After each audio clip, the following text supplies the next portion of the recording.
All right, you made it. We are on the very last letter of the alphabet.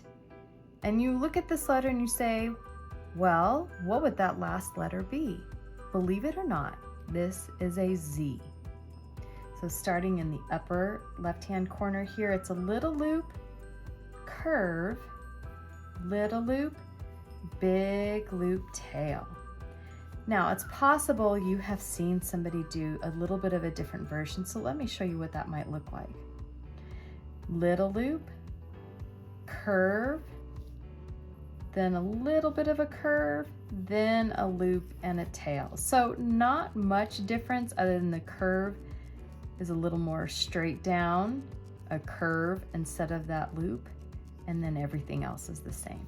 I love this one. It's just fun because of all the loops. And it actually starts out like the Q that we did, doesn't it?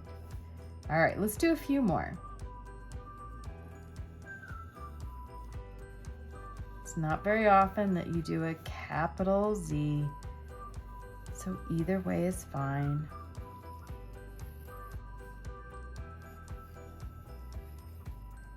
With all the classes that I teach, I really do try to keep it where what we do is helpful, but also enjoyable.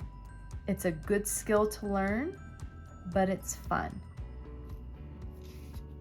Lowercase z, so this is actually a tail here, so tail bump, little loop, big loop tail, tail bump, little loop, big loop tail. Super fun to do.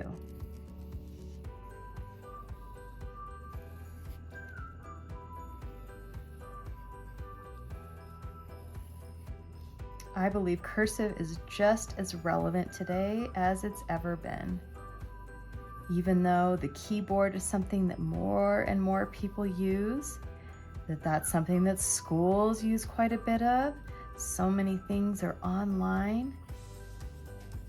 But I truly believe that there is still a lot of power in the written word, whether it's notes, letters, anything like that. And cursive writing is great for our creative brain. So congratulations on getting all the way through the alphabet and ending with cursive Z.